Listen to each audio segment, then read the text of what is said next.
మమ్మల్ని అతిగా ప్రేమించు మా పరలోకపు తండ్రి, ముఖ్య అంశమైన దేవ, నీ వాక్య ధ్యానములకు వస్తుండగా ఎన్నిక లేని వాణ్ణి నేను నీ దేవదాసుడు మీనైనా మీ పరిశుద్ధాత్మను కుమరించమని ప్రార్థన చేస్తున్నాను దేవ. కేవలము పరిశుద్ధాత్ముడికి స్వరమిచ్చేవాడిగా నన్ను పెట్టుకున్నాను. వాక్యముతో నాయన మాతో మాట్లాడి మమ్మల్ందరినీ దేవా బలపరిచి నాయన స్థిరపరిచి ఈ స్థలం నుంచి పంపించమని యేసయ్య అతి పరిశుద్ధ నామమున అడిగి వేడుకుంటున్నాను తండ్రి, ఆమేన్. హల్లెలూయా.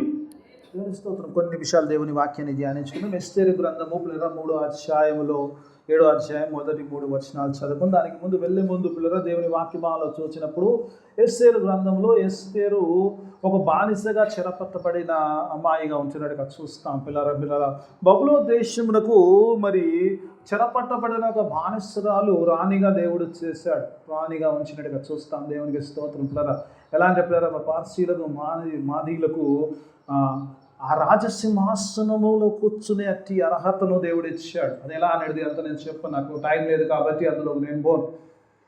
దేవుడు ఎలాగైతే ఏమి రాణిగా సెలెక్ట్ అయినప్పుడు ఎవరైతే పెంచాడో తన తండ్రి లాంటి వాడు, అంకుల్ కూతురు అంటాడు కానీ సొంత కూతురులా పెంచుకున్నాడు మొర్దెకై. ఆ మొర్దెకై పిల్లల ఆయన ఎప్పుడైతే ఎస్తేరు రాణిగా అయిందో తన యొక్క నేషనాలిటీ, తన ఎక్కడి అంటే తన యూదురాలన్న సంగతి బయలుపరచుతున్న సంగతి మొర్దెకై చెప్పినట్టుగా అలాగనే తను దాచి ఉంచినట్టుగా చూస్తాం యూదుల విషయంలో. మరి ఇక్కడ దేవుని వాక్యభావంలో చూసినప్పుడు ఇక్కడ హామాన్ అని ఒక వ్యక్తి ఉంటాడు. రాజు తర్వాత రాజు అంతటి వాడు, తర్వాత రాజు చాలా ఉన్నత స్థితిలో ఉంచాడు. హామాను యూదులను ద్వేషిస్తాడు. దానికి కారణం ఏంటంటే మొర్దెకై సాష్టాంగపడి నమస్కరించాడు. యూదులు దేవునికి తప్ప ఎవరికి సాష్టాంగపడి నమస్కరించారు కాబట్టి ఒక గ్రడ్జ్ పెట్టుకుంటాడు. ఏంటంటే ఎన్నోసార్లు అతనికి చెప్తారు కానీ ఆయన సాష్టాంగపడి, ఎందుకంటే దేవునికి మాత్రమే సాష్టాంగపడతాం, మనుషులకు కాదని వ్యతిరేకించినట్టుగా చూస్తాం. దీనికి మొర్దెకై మీద హామాను కోపము ద్వేషము పెంచుకున్నాడు. కానీ మొర్దెకైని కాదు కానీ మొత్తం యూదుల్నే చంపాలని ఆలోచన కలిగి ఉన్నాడు. రాజు దగ్గరికి వెళ్ళి ఒక ఆజ్ఞ తీసుకున్నాడు. ఏంటంటే ఒక వర్గము ఉన్నది, ఆ వర్గము నిజంగా ఇది చదువుతున్నప్పుడు చాలా మంచిది, దే ఆర్ వెరీ డిఫరెంట్ అంటాడు. కొన్నిసార్లు నాకు ఎంత మంచిగా అనిపించిందంటే రాజా నీ యొక్క రాజ్యములో there is a set of people, they are very different. Hallelujah. ఎందుకు హల్లెలూయా చెప్పించాడు అయ్య గారు? ఏం వాక్యం తెలుసు హల్లెలూయా అన్నో నేను అన్నాను అంతే. ఎందుకు చెప్పించారంటే we're a set of people who are different from this world. ఈ లోక సంబంధం కాదు, మనము దేవుని సంబంధికులము, దేవుని బిడ్డలము. We're here to please God. సంఘం అంటే ప్రత్యేకింపబడ్డ సంఘం ఏమో మామూలు కాదమ్మా. సంఘం అంటే we're the special people, separated from this world. Even though we live in this world, we are separated from the world. We belong to God. We are the God's people by the blood of Jesus Christ. Hallelujah. ఆ శిలువ రక్తము ద్వారా నీవు నేను ఏర్పరచబడిన జనాంగమైన ఆమె అంటాడు. ప్రత్యేకమైన గుంపు ఉంది, వీళ్ళు ఇంట్రెస్ట్ బాగుండరు, వీళ్ళని చంపేస్తే నీకు ఇంత పైసలు ఇస్తా అని చెప్పేసి ఇంత వెండిని ఇస్తాను, రాజా అంటారు దానికి ఏమో ట్రెషరీలకు ఇంత అమౌంట్ ఇస్తానంట. సరే పర్లే, రాజులకి ఏముంది, ఏదో సరే ఎవడే చెప్తే వదినే రకం ఇచ్చేసి ఒక లెటర్ రాసి సీల్ చేసి పంపించేశాడు. అన్ని 127 ప్రావిన్సెస్ ఉన్నాయంట, అందులో పంపించేశాడు. యూదుల్ని పలానా రోజున పలానా టైంలో చంపేయాలన్న ఒక ఉత్తర్వు జారీ చేయబడ్డ సందర్భంలో చూసినప్పుడు ఆ సందర్భంలో మొర్దెకై ఎస్తేరు రాజు దగ్గరికి పంపిస్తాడు. ఈ పంపించే విషయంలో మొట్టమొదటిగా చూసినప్పుడు ఎస్తేరును తండ్రిగా పెంచిన మొర్దెకై హెచ్చరించినట్టుగా చూస్తాం. 4వ అధ్యాయంలో కొంచెం ఇంట్రడక్షన్లో ఉంటానమ్మా, ఎందుకంటే లేకపోతే ఆ కాన్సెప్ట్ అంత బాగుండదు. 4వ అధ్యాయం 13, 14 వచనాలు ఒకసారి చదువుకుందాం. ఒకసారి మొర్దెకై ఎస్తేరుతో మాట్లాడుతున్న మాటలు చూద్దాం. దేవుని వాక్యభావంలో చూసినప్పుడు కొన్ని మాటలు మాట్లాడతాడు చూద్దాం మొర్దెకై. దీని మీద కావాలంటే ఒక ప్రసంగం చెప్పగలరు. మొర్దెకై ఎస్తేరుతో ఇట్లు ప్రత్యుత్తరం ఇచ్చి, రాజనగరములో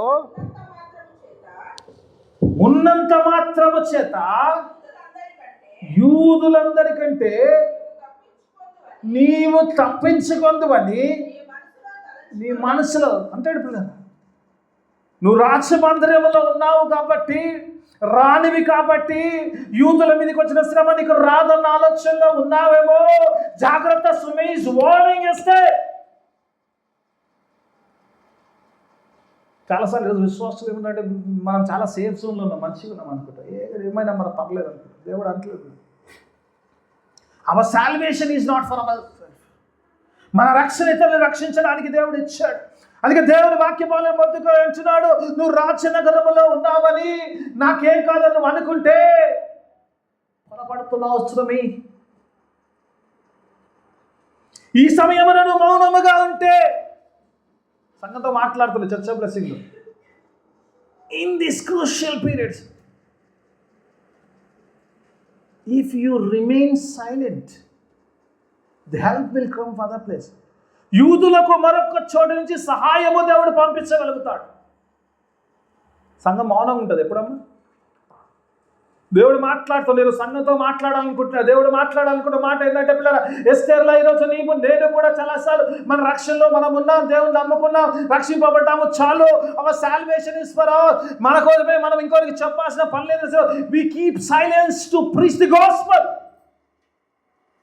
దేవుని సువార్త చెప్పడం చాలా సైలెంట్గా ఉంటాం. మనకెందుకు వచ్చిన బాధలే, అది పాస్టర్ పనిలే. శిష్యులతో అన్నాడంట, శిష్యులు ఎవరేమో యేసుపురం అంగరించిన అందరు శిష్యులే, ఒక అయ్యగారు కాదు. యేసు రక్తంలో కడగబడ్డారు, సిలువ రక్తంలో ఉన్నవారు, యేసయ్యను అంగీకరించిన వారు, సిలువను నమ్మిన ప్రతి వ్యక్తి కూడా దేవుని శిష్యుడే. శిష్యులు అందరూ కూడా చేయవలసిన పని, మీరు సర్వలోకంలోకి వెళ్ళి సర్వ సృష్టికి సువార్త ప్రకటించవాలని. కష్టమైన పని చేయాలి. ఈ సమయంలోనూ మౌనంగా ఉంటే యూదులకు సహాయం ఇంకో చోటు. ఒకవేళ సంఘము ఈ సమయంలో మౌనంగా ఉంటే దేవుని సువార్త దేవుడు ఎలా జరిపించుకుంటాడు. God is warning us to not be silent in this crucial hour. ఎస్తేరుతో మాట్లాడుతున్నాడు, నీతో నాతో మాట్లాడుతున్నాడు దేవుడు నీతో నాతో మాట్లాడి మౌనంగా ఉంటే యూదులకు సహాయం వేరే దిక్కు నుంచి వచ్చును. కానీ ఏమంటాడు తెలుసా, నీకును నీ ఇంటి వారికి నశిస్తా. డోంట్ థింక్ దట్ నేను మౌనంగా ఉంటే అయిపోతే బతికేస్తా, కాదు. మౌనంగా ఉంటే కాదు. పోయిన వారం వాక్యం చదువుకున్నాం కదా, మీరు మనుషులు నా గురించి సిగ్గుపడితే ఏమంటాడు, నువ్వు తలుపు దగ్గర పెట్టినప్పుడు దేవుడు అంటాడు ఐ డోంట్ నో అంటే, అందులోకి నేను పోను. దేవునికి స్తోత్రం. అందుకే పిల్లలు దేవుని వాక్యం ఈరోజు నీతో నాతో మాట్లాడుతుంది. ఒకవేళ నేను రక్షణలో ఉన్నాను, ఐఎమ్ సేఫ్, నాకేం కాదు అనుకుంటే, ఒకవేళ నువ్వు మౌనంగా ఉంటే, if you keep your silence, God says you will perish, your family will perish.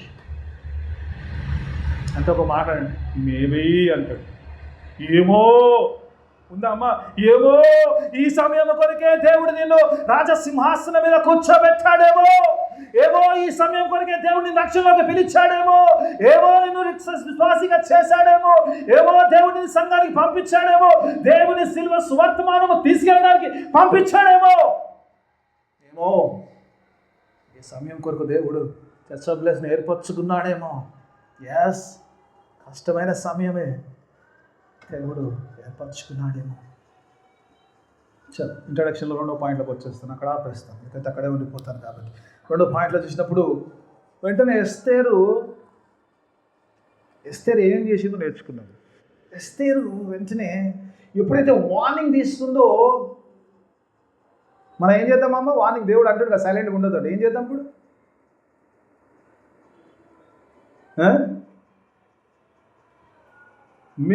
నేను విశ్వాసం ఉన్నప్పుడు మా అయ్యగారు ఒక స్లోగన్ ఇచ్చాడు, ఈచ్ వన్ క్యాచ్ వన్ అని చెప్పాడు. ప్రతి ఒక్కరు వెళ్ళండి అయ్యా బాబు, దేవుని సువార్త పర ఒకరిని బట్టరండి అని. కొంతకాలం పోయింది పాపం, 2-3 నెలలు అయిన తర్వాత మా అయ్యగారు చూస్తారు, సంఘం ఇంకా సంఘం. అయ్యగారు అన్నాడు, మీరు క్యాచ్ వన్ చేయకపోతే ఇప్పుడు మీరైతే రండి గుడికి అన్నాడు. క్యాచ్ వన్ లేకపోతే లేకపోతే ప్లీజ్ కమ్ అన్నాడు. అట్లా దేవుడు ఈరోజు మీరు మౌనంగా ఉంటారేమో. ఎస్తేర్ లేదు, ఎస్తేర్ ఏం చేసిందో నేర్చుకో. ఎస్తేర్ అంటుంది, నేను రాజు దగ్గరికి వెళ్ళాలంటే కష్టమే, రాజు నన్ను పిలిచి చాలా దినాలు అవుతుంది, రాజు దగ్గరికి పర్మిషన్ లేకుండా వెళ్తే ప్రాణం పోతుంది, కాబట్టి before I go to the king let me pray, I will keep a fast, prepare my self to go to the king. దేవుని దగ్గరికి వెళ్ళాలి సిద్ధపడుతుంది, రాజు దగ్గరికి వెళ్ళాలి సిద్ధపడుతుంది. ఈరోజు ఎంతమంది సిద్ధపడి దేవుని సన్నిధికి వచ్చారమ్మా? చేయలేపండి. నేనైతే సిద్ధపడ్డాను. దేవునికి స్తోత్రమై ప్రైజ్ గాడ్. ఎంత సిద్ధపడారంటే ప్రార్థన చేసుకొని దేవానికి స్తోత్రం. నాకు ఆత్రం కాదు. మినిమం 15 నిమిషాలన్నా మినిమం దేవుని సన్నిధిలో గడిపి దేవుని సన్నిధిలోకి వెళ్తారు. దేవా నీ నాతో మాట్లాడు, దేవా వాక్యం ద్వారా నన్ను మాట్లాడు, నన్ను బలపరచు, దేవా నన్ను ఆత్మీయంగా స్థిరపరచు అన్నవారు అంటుంది పిల్లరా. కొన్నిసార్లు అనిపిస్తుంది ఇక్కడ ఒక ప్రత్యేకత ఉంది. ఎస్తేరు సిద్ధపడుతున్నప్పుడు ఎస్తేరు అంటది, నేను నాతో ఉన్న వారందరము ఫాస్టింగ్ చేస్తాం.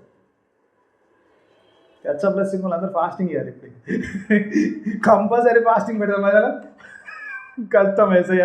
దేవుని స్తోత్రం. ఫాస్టింగ్ పేరుకే ఇద్దరే వస్తారు. ఒకరు గీతక్క, రెండోది జసంతమ్మ. వీళ్ళిద్దరే వస్తారు ఫాస్టింగ్ పేరు. అయ్యగారు ప్రార్థన అవసరం అంటే ఎవరు రారు. నా ఫాస్టింగ్ ప్రేయర్ అంటే నేనేమనుకుంటా, నేను ఐ ఫీల్ వెరీ హ్యాపీ. వాళ్ళిద్దరు కూడా రాకపోతారు అంటే ఎవరికి ఏం అవసరం లేదన్నట్టు, ప్రార్థన అవసరం లేదన్నట్టు. వాళ్ళిద్దరికీ అవసరం ఉంది ప్రార్థన. వాళ్ళు ప్రార్థన చేసుకుంటారు, అయ్యగారితో ప్రార్థన చేసుకుంటారు. ఓకే రైట్, వాడే మీకు అవసరాలు లేకపోతే నో ప్రాబ్లం. కానీ ఇక్కడ అవసరం ఉంది.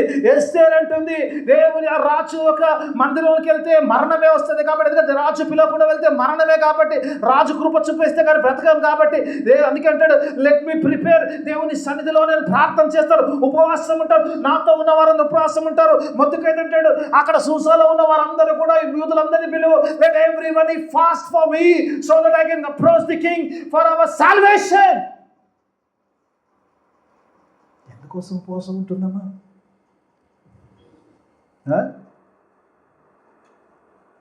ఉపవాసాలు ఉంటాం మనం కదమ్మా.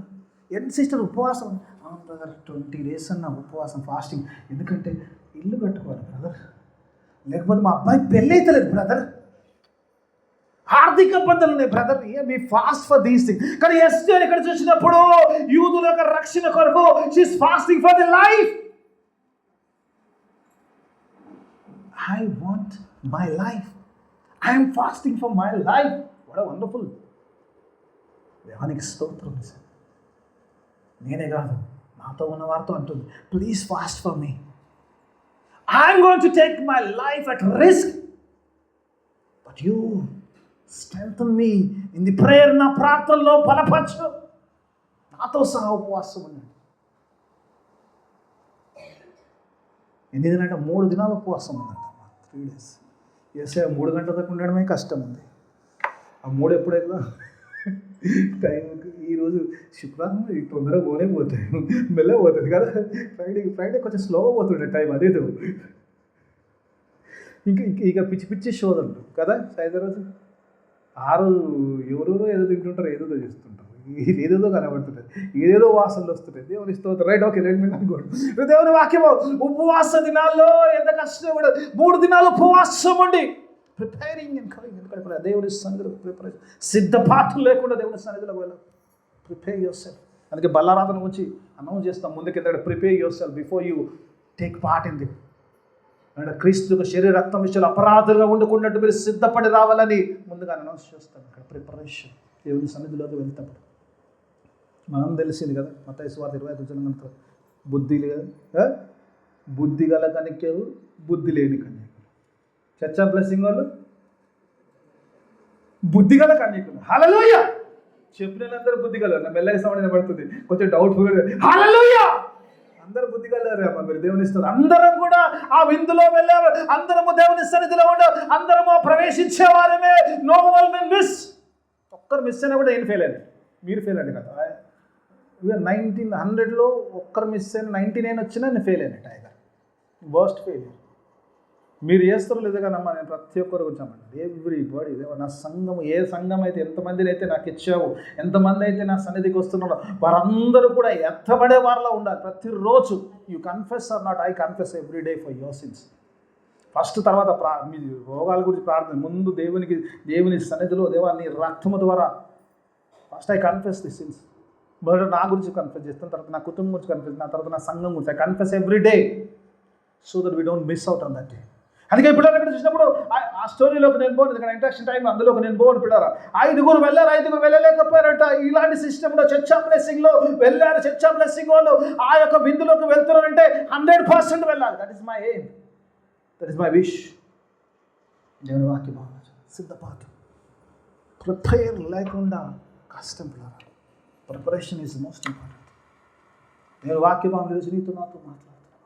యేసు ప్రభు వారు కూడా ఆయన బ్యాప్టిజం తీసుకున్నాక 40 దినాలు 40 రాత్రులు ఉపవాస ప్రార్థన చేశాడట. ఎందుకు చేశాడమ్మ? శోధనలు పడకూడదు. ఆయనకేం శోధన పడలేదు, ఆయనకి కాదు, పరిచర్య ప్రారంభించాడు. Then he began ministry. 40 దినాలు 40 రాత్రులు ఉపవాసం పడి పరిశుద్ధాత్మ పూర్ణుడు, పరిశుద్ధాత్మతో నింపబడి then he started preaching the gospel. దేవుని రాజ్యములోకి వచ్చి ప్రకటించడం మొదలుపెట్టాడు. Preparation time. యేసు ప్రభు ఏది కూడా ఆయన చేయకుండా నన్ను చేయమన్నాడు. Wonderful God. ప్రపంచంలో ఎవరు ఉండరు అనుకుంటా ఆయన చేసి. నిజంగా నాకు అపోస్తల కార్యం మొదటి అధ్యాయంలో ఆ మొదటి మాట అంటే Jesus was doing and preaching అంటాడు. He is a wonderful God. He first does everything and then he says to do us. ఆయన ఏదైనా చేసేవాడు. ఆయన ఉపవాసం సిద్ధపడి పరిచయం. ఈరోజు దేవుని సంఘం అంటే నీవు నేను కూడా సిద్ధపడి వెళ్ళాలి. అందుకే దేవుని వాక్యం చెప్తే కీర్తనకారుడు అంటాడు, పరిశుద్ధతను అలంకారం ధరించుకుని యెహోవా సన్నిధిలో నమస్కారము చేయుడి అంటాడు.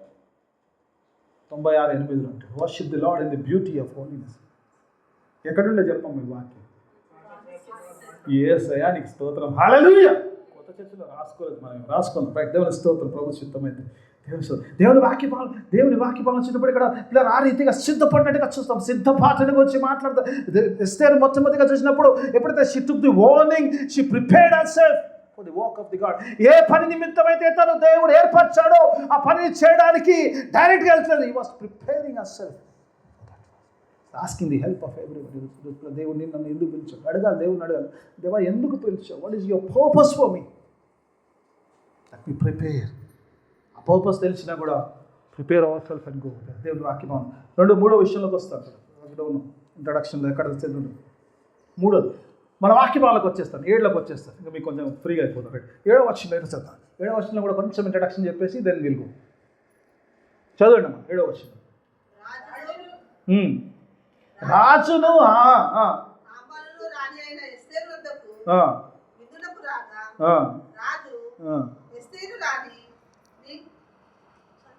కిందమ్మా ఏంటంటే ఏ రోజు 2వ విందు అంటాడు ఉందా? అది మాత్రం చదవండి. ఎక్కడ ఉంది నాకు తెలియదు. 2వ నాడు ద్రాక్షరసపు విందు. దేవుని వాక్యభావంలో చూసినప్పుడు ఇక్కడ ఒక మాట అంటాడు దేవుని వాక్యభావంలో. I love this word. నాకు దేవుడు వృద్ధున God was revealing me. God says, this is the second time. God says, this is the second విందు. 2వ విందు అంటే మొదటిది ఉన్నట్టు. 2వది ఉందంటే మొదటిది ఉన్నట్టే కదా. చాలా ప్రశ్న ఉంటుంది. 2వది ఉంది అంటే మొదటిది ఉన్నట్టే. ఇక్కడ 7వ వచనంలో ఇక్కడ రాణి ఎప్పుడైతే తన యొక్క రిక్వెస్ట్ అడుగుతుందో దానికి ముందు చెప్తున్న వాక్యం ఏంటంటే it was the second banquet. First one has already happen. మొదటిది జరిగిపోయింది. ఎలా జరిగిందంటే మొదటిదారి వచ్చినప్పుడు రాజు భోజనానికి వచ్చాడు. ఏం కావాలంటే అంటాడు, లేదు నువ్వు రేపు వస్తే చెప్తా అంటాడు. అని ఎందుకనేది మన వాక్యంలో ముందుకు వెళ్ళినప్పుడు అందులో చూద్దాం. It is a second thing. దేవుని వాక్యభావంలో when there is second there should be a first. ఆ రీతిగా దేవుని వాక్యభావంలో చూసినప్పుడు ఈరోజు మన బైబిల్లో మనకు నూతన నిబంధన ఉంది కదమ్మా.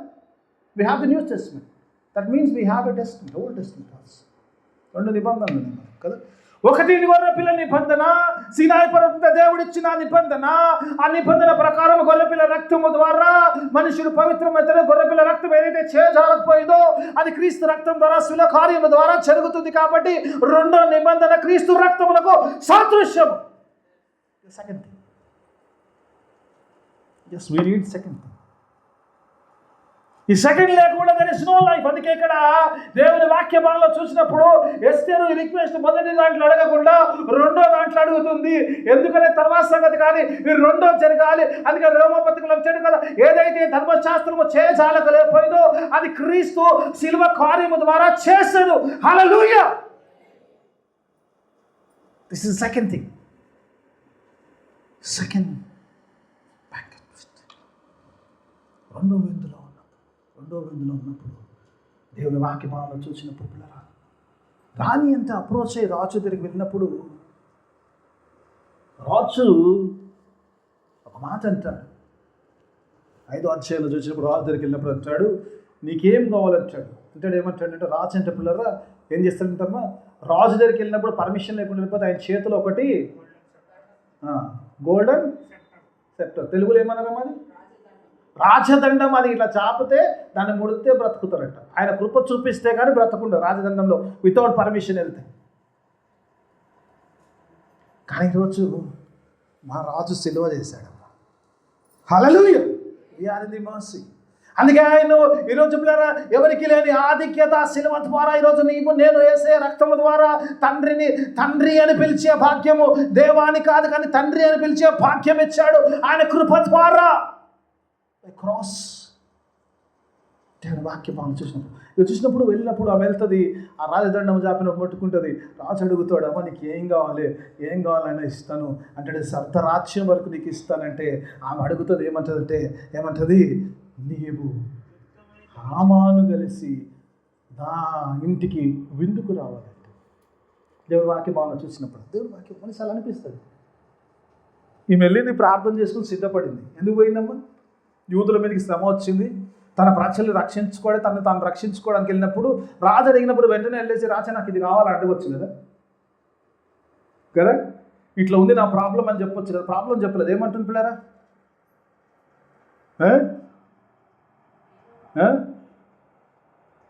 రాజుని ఏమంటుంది? ఇంటికి రమ్మంటుంది, విందుకు ఇంటికి రమ్మంటుంది. She's calling king to have a dinner. దేవుని వాక్యాలను చూసినప్పుడు ఎస్తేరు రాజును ఆహ్వానిస్తున్నప్పుడు రాజు సన్నిధిలో ఆమె సెక్యూర్గా ఉంటుంది కాబట్టి పాడబడని యెహోవా షమ్మ మాతో ఉన్నావే వందనమే. దేవుని సన్నిధి ఉంటే కనుక రాజును ఆమె ఆహ్వానిస్తున్నప్పుడు రాజు వచ్చినప్పుడు, రాజు దగ్గర ఉన్నప్పుడు, దేవునితో ఉన్నప్పుడు అక్కడ ఉండే మరణం ఉండదు కాబట్టి రాజు సన్నిధిలో నేను సెక్యూర్గా ఉంటాను కాబట్టి in the presence nothing harm will come to me. నా దగ్గరికి ఏ శ్రమ రాదు కాబట్టి ఆయన సన్నిధిలో నాకు సంరక్షణ ఉంటుందని రాజును మొట్టమొదటిగా ఆయన విందుకు ఆహ్వానిస్తున్నట్టుగా చూస్తుంది. అంతా తీయమంటే చాలా రెఫరెన్స్. యోహాను సువార్తలు అంటాడు, మార్త అంటదంటే వచ్చి, ప్రభువా నీవిక్కడ ఉంటే నా సహోదరుడు చచ్చిపోయేవాడు కాదే, లాజరు చచ్చిపోయేవాడు కాదు కదా ప్రభా, నీవు ఇక్కడ ఉంటే నా లాజరు చనిపోయాడు, బ్రతికి నా యందు విశ్వసించువాడు ఇకెన్నటికి చనిపోడు. when you are in the presence of the God, when you have Christ, you have life. ఎస్తేరు చెప్తుంది, నా రిక్వెస్ట్ తర్వాత సంగతి, you come to my home. ఎంతమంది దేవుని సన్నిధి మీ గృహాల్లోకి ఆహ్వానిస్తున్నారమ్మా? కళ్ళు మూసుకుంటు నేను చూడదలుచుకోలేదు, మీరు చేతులు ఒకటి రెండు. దేవుని సన్నిధిని ఆహ్వానించకపోతే మరణమే. ఇక్కడ ఎస్తేర్ అంటుంది, రాజు సన్నిధి నా ఇంట్లో ఉంటే, రాజు నాతో ఉంటే ఏ అపాయము నా దగ్గర రాదు, ఏ శ్రమ నా దగ్గర రాదు, ఎవరు నన్ను చేరు. My life is safe and secure in the presence of the king. దేవుని కలిగి ఉండడము అది గొప్ప విషయం. దేవుని సన్నిధి. అందుకే రాజు అంటుంది, రిక్వెస్ట్ తర్వాత సంగతి, you just come and be with me. అడుగుతామమ్మా చేస్తే, యేసు నీవే కావాలయ్యా, నాతో కూడా రావాలయ్యా, యేసు నీవే కావాలయ్యా, నాతో కూడా రావాలయ్యా. హల్లెలూయా అని అంటుంది. ఏదంటే నువ్వు నాతో ఉండాలి, నాతో రావాలి. నువ్వు నాతో ఉన్నంతసేపు నాకు ఏ సమస్య ఉండదు. నీ సన్నిధి నాతో ఉన్నంతసేపు nothing will come to me. Let your presence be with me. ఒకసారి కీర్తనకారుడు ఏమంటాడు చూద్దామా? 23వ కీర్తన అందరూ తెలిసిందే, చిలక పలుకుల్లా వలుకుంటారు. ఒకసారి చూద్దాం, దేవుని వాక్యభావం చూద్దాం. ఒకసారి చూద్దాం. దేవుని వాక్యభావం 23వ అధ్యాయం 4వ వచనం చూద్దాం. దావీదు ఏం మాట్లాడుతున్నాడు? గాఢాంధకారపు లోయలో నేను సంచరించినను ఏ అపాయమునకు నేను భయపడను, నీవు నాకు తోడయుండవు. హల్లెలూయా, you are with me even though I walk in the dark dark valley, you are with me. Hallelujah. గాఢాంధకారపు లోయలో నేను ఉంచే కూడా నా దగ్గరికి ఏ అపాయం రాదు. ఎందుకు? ఎందుకు? అంధకారము చుట్టుంది, నాకైతే వెలుగు ఉంది. హల్లెలూయా.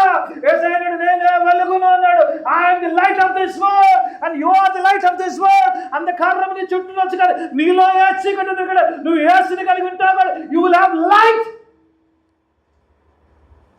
God's light will shine in you. ఈ లోకంలో ఎంత అంధకారం ఉన్నా పర్లేదమ్మా, when you have Christ you will have the light in you. హల్లెలూయా. చెప్పిన వాళ్ళందరికీ ఉంటే చెప్పని వాళ్ళకి నాకు తెలియదు, మీకు వద్దయితే నాకేం పర్లేదు. హల్లెలూయా. దేవుడు వెలుగా ఉన్నాడు అంటాడు కదా. గాఢాంధకారం, ఈవెన్ దో నీ ట్రబుల్స్ నీ సమస్యల్లో ఉన్నప్పుడు అంటాడు nothing will harm me because you are with me. ఇక్కడ ఎస్తేర్ అదే అంటుంది. ఎస్తేర్ అంటే ఇక్కడ దేవుడు నాతో, రాజు నాతో ఉన్నప్పుడు నాకు ఏ కీడు జరగదు కాబట్టి నాకు ఒకటే కావాలి, నువ్వు నాతో ఉండాలి అంతే.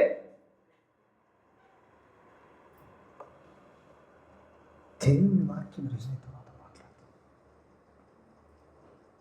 శద్రక్ మేషక్ విశ్వాసులు నిజంగా దేవుడు ఉన్నాడన్న భయం, నమ్మకం లేదు. శద్రక్ మేషక్ అబేద్నెగో గురు తెలుసు కదమ్మా, తీసుకొచ్చాడు. దాష్టంగా పడి నమస్కరించమని, ప్రతిమకు మొక్కమంటే రాజా we are not here to defend, మమ్మల్ని మేము నీ నుంచి తప్పించుకోవాలని చూడము. మా దేవుడు నీ చేతుల్లో నుంచి, ఈ అగ్నిగుండములో నుంచి మమ్మల్ని రక్షించే సమర్థుడు. ఒకవేళ రక్షించకపోయినా పర్లేదు, కానీ నీవు చేసిన ప్రతిమను మేము మొక్కము కాబట్టి నువ్వేం చేస్తావు చేసుకుంటే వాడు తీసుకెళ్ళి అగ్నిగుండంలో వెళ్ళినప్పుడు అగ్నిగుండములో 4వ వాడు ఉన్నాడు. ఎవరున్నారంటే దేవుడు వారితో ఉన్నాడు. కాబట్టి దేవుడు ఎప్పుడైతే వారితో ఉన్నారో వారు కట్లన్నీ వెళ్ళిపోయి హాయిగా ఏమీ జరగకుండా సంతోషముగా వారు తిరుగుతున్నారు. ఇక్కడ because the presence of the God.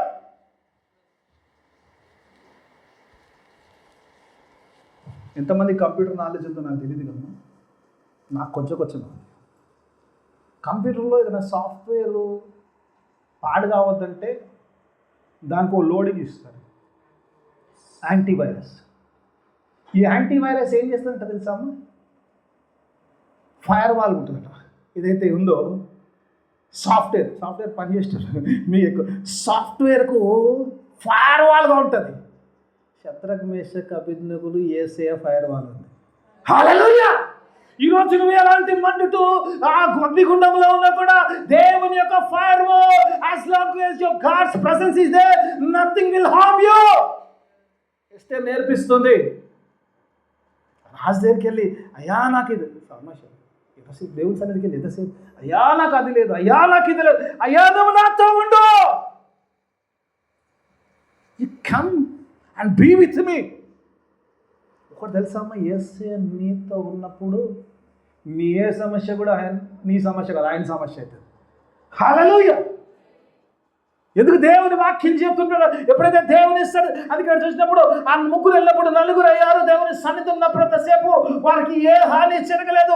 Because they are in the presence of God. దేవుని అందుకే ఎస్తేరుకు తెలుసు కాబట్టి రాజు అంటుంది let your presence be with me. God's presence, we have the great protection. దేవుని వాక్యం మీరు మీతో నాతో మాట్లాడు. ఆ టైం అయిపోతుంది, మీకు ఫాస్ట్ ట్రాక్లో వెళ్ళిపోతాం, సెకండ్ నాలుగు వెళ్ళిపోతాం, అక్కడ ఉంటే అక్కడ ఉండిపోతాం. సెకండ్ ఇప్పుడు దేవుని వాక్యపాలన చూసినప్పుడు ఇక్కడ ఒకసారి చూద్దాం. దేవుని వాక్యపాలనలో రాణి ఏం చేస్తుందంటే పిల్ల దేవుని వాక్యపాలనలో చూసినప్పుడు ఇక్కడ నాకు ఒక ఆశ్చర్యమైన విషయం అనిపించింది. రాజుని రమ్మన్నది ఓకే ఫైన్, ఏమంటుంది రిక్వెస్ట్ ఏమంటుంది ఒకసారి 5వ అధ్యాయం కదా, 5వ అధ్యాయము మొదటి భాగంలో ఉంటుంది చూడండి, ఎక్కడ ఉందో చూడండి అమ్మా. ఫస్ట్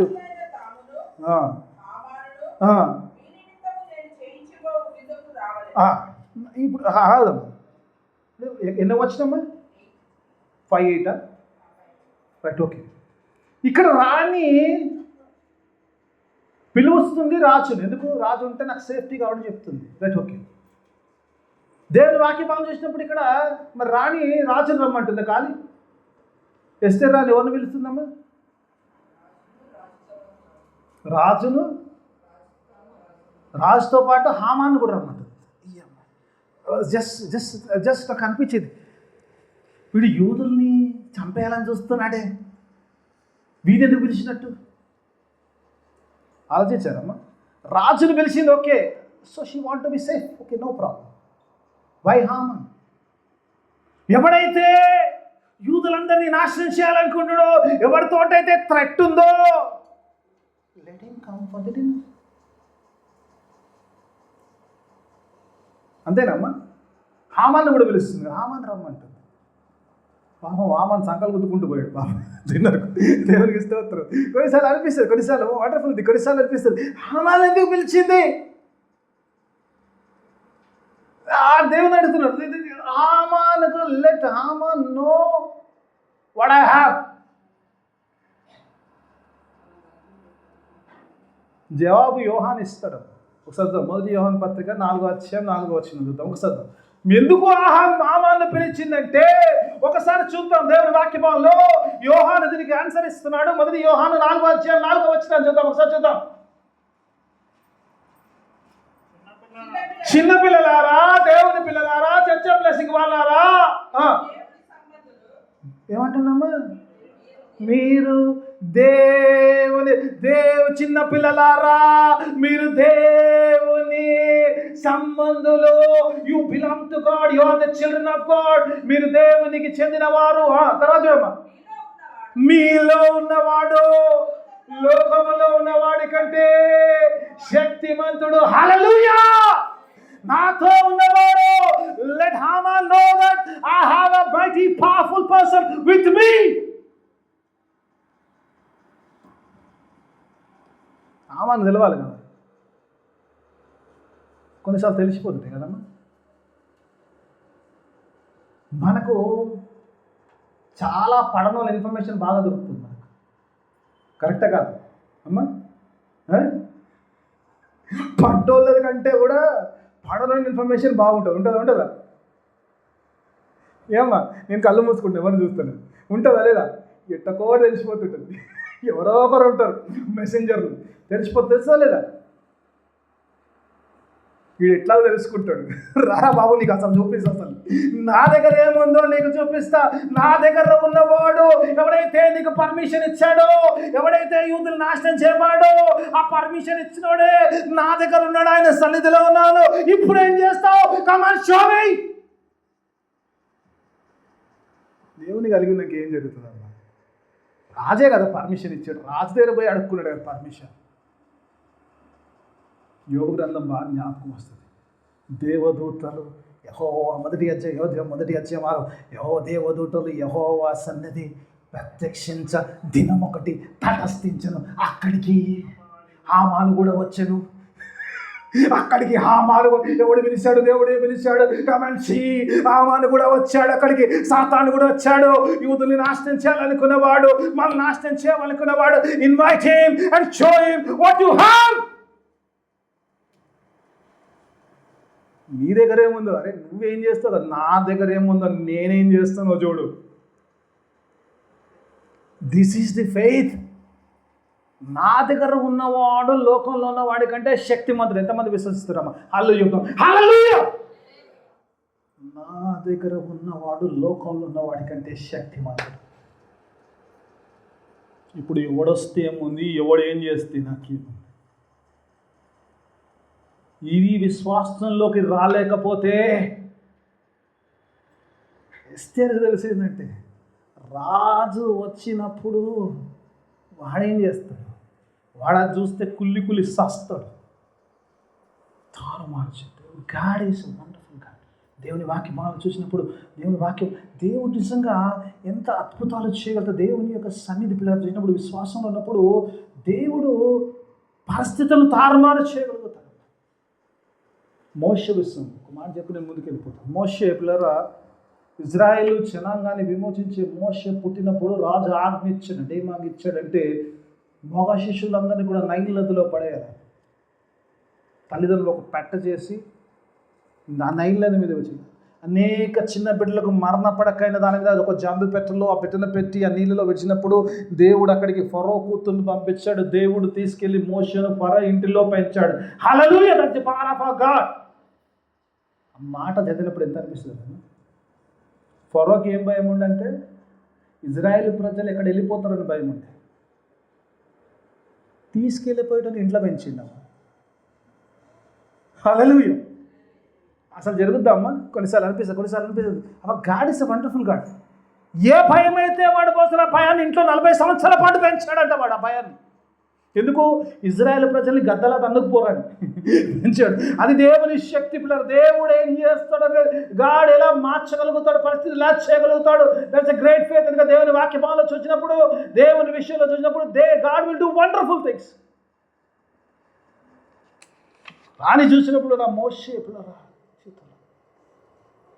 రానికి ఎంత గొప్ప విశ్వాసం అంటే దేవుడు పరిస్థితులను తారుమారు చేయగలడు. మీరు ఇంటికి వెళ్ళాక చదవండి, ఈ మొదటి విందు నుంచి రెండో విందుకు వచ్చే లోపల దేవుడు పరిస్థితులు ఒకటే రోజు, ఒక రోజుల పరిస్థితులు తారుమారు వాళ్ళని చూసారా మన జీవితంలో? One day can change the situations up and down. ఒకరోజు భోజనానికి వస్తే అన్నది ఏమన్నది, రేపు వస్తే రేపు చెప్తా సంగతి, నాకేం కావాలని. రేపు వస్తే రేపు చెప్తా, ఈరోజు చెప్పను అన్నది.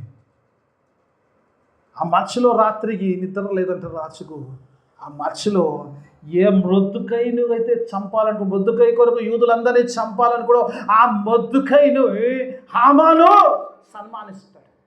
హల్లెలూయా. That's the power of our God. దేవుని యొక్క శక్తి. అంటే విశ్వాసం ఏంటంటే ఎందుకు పిలుస్తుందంటే, ఎస్తేరుకు తెలిసిన దేవుడు నా పరిస్థితులను తారుమారు చేయగలుగుతాడు. ఏదైతే అనుకున్న దాన్ని తల క్రిందులుగా చేయగలిగిన దేవుని నేను ఉన్నాను కానీ నా విశ్వాసం అటుది కాబట్టి అంటుంది. నేను రెండోసారి ఎందుకు వచ్చినప్పుడు God will work for me. అందుకే రోమపత్రిక 8వ వచనం అంటాడు కదా, ఆయన సంకల్పం చెప్పున, ఆయన సంకల్పం పిలువబడ్డ వారికి సమస్తము మేలు కలుగుటకు సమకూడి జరుగుతున్నది. హల్లెలూయా. Everything work for the good of those who have been called according to his purpose. అని విశ్వాసం. అది ఊరికనే విలువలేదు. ఒక విందు నుంచి ఇంకో విందుకు వచ్చే బదులు దేవుని యొక్క గొప్ప కార్యాలు నిజంగా ఒకవేళ నిజంగా నీవు నేను కూడా ఎస్తేరులా నిజంగా దేవుని సన్నిధిని ఆహ్వానించగలిగితే, దేవుని నమ్మగలిగితే, మన జీవితాల్లో తారుమారయ్యే పరిస్థితులు చూస్తాను ఖచ్చితంగా. దేవుని వాక్యం స్నేహితులతో మాట్లాడు. ఒక 5 నిమిషాలు ఎక్కువ తీసుకోవచ్చు కదా, 37 అయింది. ఐల్ స్కిప్ ఇంటూ ది థర్డ్లోకి వెళ్ళిపోతాం. I love this. ఇక్కడ రెండోసారి విందు వచ్చినప్పుడు రాజు అడుగుతున్నాడు. ఒకసారి 3వ వచనం చదువుకుందాం, ఒకసారి చూద్దాం. లేదు, పైన చదమ్మా. రెండవ వచనం చదవండి. రాజు ఎస్తేరు రాణి, నీ విజ్ఞాపనం ఏమిటి? అది నీకు అనుగ్రహింపబడును. నీ మనవి ఏమిటి? రాజ్యములో సగము మట్టుకైనను నీకు అనుగ్రహించబడును. Okay, right. రాజు అంటున్నాడు, ఏమంటున్నాడంటే, సరే నిన్న పిలిచావు, ఈరోజు పిలిచావు విందుకు, ఇప్పుడు పిలిచిన ఉద్దేశం చెప్పు. నువ్వేది అడిగితే అది నీకు ఇవ్వబడుతుంది. ఏమడుతుందమ్మా? ఏది అడిగితే నీకు అది ఇవ్వబడుతుంది. ఎంత అన్నాడమ్మా? రాజ్యములో సగం అంటాడు. మీరు 5 అధ్యాయాలు వస్తే 3వ వచనం 6వ వచనం కూడా రాజు అంటాడు.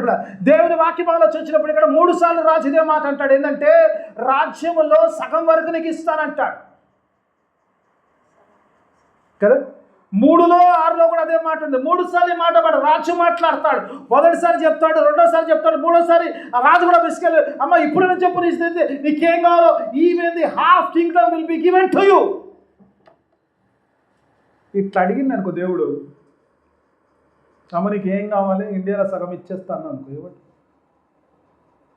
ఎస్ అయానికి స్తోత్రం. ఒక్క నిమిషం ఆపు, ఎక్కడికైనా ఎక్కడ అనుకో, జర్ర మ్యాప్ అయితే వేసుకొని ఎక్కడ ఏది బాగుందో చూసుకొని, ఏ సెక్టర్ తీసుకోవాలో, ఏ సెక్టర్ అయితే నాకు ప్లస్, ఏ సెక్టర్ అయితే నాకు వండర్ఫుల్ ఉంటుందో, లెట్ మీ ఒక్కసారి నాకు కొంచెం టైం ఇదేవా, కొంచెం క్యాల్కులేట్ చేసుకొని లెట్ మీ డూ.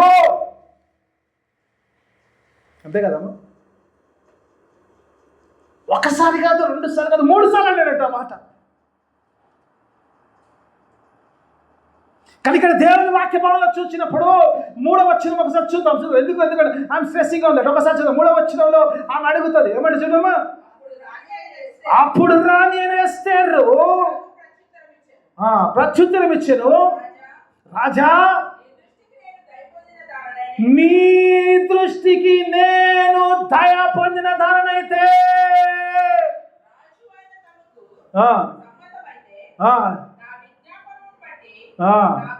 ఏమంటే నా ప్రాణమును నాకిమ్ము, నా జనుల ప్రాణమును నాకిమ్మును. Give me life. I don't want wealth, I want life. She is choosing life over the wealth. ఈరోజు ఎంతమంది అడుగుతామా దేవుని సన్నిధిలోకి వచ్చి జీవం అడిగి ప్రార్థన చేసే వాళ్ళం ఎంతమంది ఉన్నారు? నిజంగా నాకు చెప్పకండి, మీకు మీరు జవాబు చెప్పుకోండి. Do you ask life or wealth? I ask God both. Simple చెప్పండి, I ask both.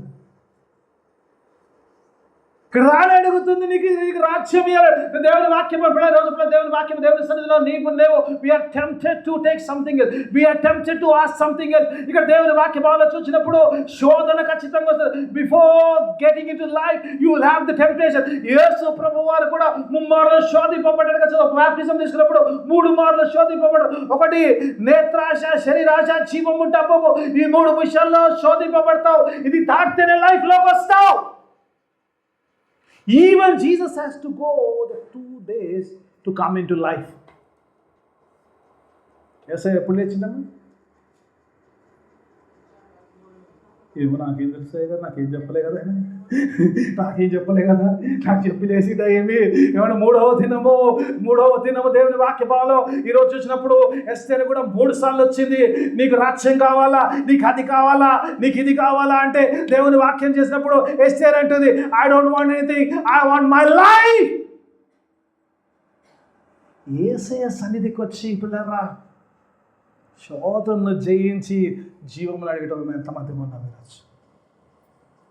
How many of us ask life rather than the worldly things? Yes, I will question some adugutunnava. The world is so tempting that we are tempted to ask something in this world. ఈ లోకంలో ఉన్న వాటి కొరకే దేవుని సన్నిధిలో వచ్చినప్పుడు, దేవుని సన్నిధిలో ఉన్నప్పుడు దేవునికి ఏం కావాలని అడుగుతున్నప్పుడు ఎంతసేపు లోక సంబంధమైన విషయాలు అడుగుతున్నాం. కానీ అయ్యా నాకు నిత్య జీవము కావాలి, అయ్యా నీ సన్నిధి కావాలి, నీతో ఉండాలి, నీలో జీవం ఉంది, ఆ జీవము నాకు కావాలి అని అడిగే వారంగా ఉంటున్నామా? ఎస్తేరు ఇక్కడ చూసినప్పుడు ఆమె రాజ్యం అడగొచ్చు, కానీ రాజ్యం అవుతుందేమో రాజుతో ఉంటుంది, నాకు నా ప్రాణం కావాలి, ఐ వాంట్ మై లైఫ్. ఎందుకంటే without life your wealth is nothing. అంతే కదమ్మా. మార్క్స్ వార్తలు యేసుప్రభు అంటారు, ఒకడు ప్రపంచమంతా జయించి వాడి ప్రాణం పోతే, ప్రాణం ఎప్పుడు అడుగుతామమ్మా? ఎప్పుడు డాక్టర్ హోప్స్ లేదండి అంటే, డాక్టర్ గారు ఎంత ఖర్చు అయినా పర్లేదండి. అప్పుడు ఖర్చుకు వెనకపోం కదా, వెనకపోతే ఎంత ఖర్చు అయినా పర్లేదు బతికించండి. అందుకే దేవుని వాక్యం, దేవుని సన్నిధి ఉండగానే, విశ్వాసంలో ఉండగానే let us ask life. I want life. ఎందుకంటే 2 వచనాలు చూపిస్తాను, దేవుని వాక్యం చూపించి ముగిచేస్తాను. యోహాను స్వార్త 1వ అధ్యాయం 4వ వచనం చూద్దాం, ఒకసారి చూసుకుందాం. ఆ తర్వాత ఇంకోటి తీసిపెట్టండి, యోహాను స్వార్త 10వ అధ్యాయం 10వ వచనం ఒకటి తీసిపెట్టండి. ఈ 2 వచనాలు చదువుకొని ముగించుకున్నాం, సమయం అయిపోయింది. లెట్ మీ గో ఫాస్ట్ ట్రాక్లో వెళ్దాం. దేవుని వాక్యం చూద్దాం. తెలుసు ఒకసారి యోహాను స్వార్త 1వ అధ్యాయం 4వ వచనం 1:4 and 10:10. 1:4 and 10:10. ఆయనలో జీవముంది. యేసయ్య దగ్గరికి నువ్వు వచ్చావు, యేసయ్య నువ్వు ఆరాధిస్తున్నావు, యేసయ్య సన్నిధిలో ఉన్నావు, ఆయనలో జీవముంది. 10వ వచనం చూద్దాం ఒకసారి, 10వ చూద్దాం, చూసుకొని ముగించుకుందాం ఒకసారి. 10వ అధ్యాయం 10వ వచనం చూద్దాం ఒకసారి, చూద్దామా? 10వ అధ్యాయం చదవండి తీసినవారు. అందుకే 2 చెప్పాను, ఇద్దరు దీమని. అది కాదు, కింద సెకండ్ పార్ట్లో గొర్రెలకు జీవము కలుగుటకును, అది సమృద్ధిగా కలుగుటకును. I came to give life, life in abundance, eternal life. సమృద్ధిగా. నువ్వు దేవుని గొర్రెవైతే, నువ్వు దేవుని బిడ్డవైతే, ఆయన నీ కాపరైతే, ఆయన నీకు జీవమును సమృద్ధిగా ఇవ్వడానికి ఇష్టపడుతున్నాడు. నీకు జీవం ఇవ్వడానికి ఆయన మరణంలో చనిపోయాడు, సిల్వలో ఆయన మరణించాడు. He gave his life to give you life. అంత గొప్ప దేవుని ఆరాధిస్తున్నావు. ఆయన సన్నిధిలో నీవు Let us overcome every temptation and ask God to give life, because life is in Him. ఆయనలో జీవం ఉంది కాబట్టి ఆయన జీవం అడుగుదాం. అలా అడగడానికి దేవుడు తన ఆత్మ సహాయం అందరికి ప్రార్థన చేసుకుందాం. మమ్మల్ని అతిగా ప్రేమించు గొప్ప గొప్ప తండ్రి, నీకు వేలాది స్తోత్రం. గొప్ప దేవుడు, శక్తిమంతుడు, సృష్టికర్త, సర్వాధికారి, నీకు స్తోత్రం నాయన. నీ సన్నిధిలో ఉంది నాయన జీవములు కలిగిన వారిగా జీవించడానికి అట్టి కృపా సహాయం. తమ వాక్యం అందరి జీవితం ఫలభరిత వాక్యం చేయండి. వాక్యానుసారమైన జీవితం దయచేయమని యేసయ్య అదే పరిశుద్ధ నామమున వేడుకుంటున్నాను తండ్రి. ఆమేన్.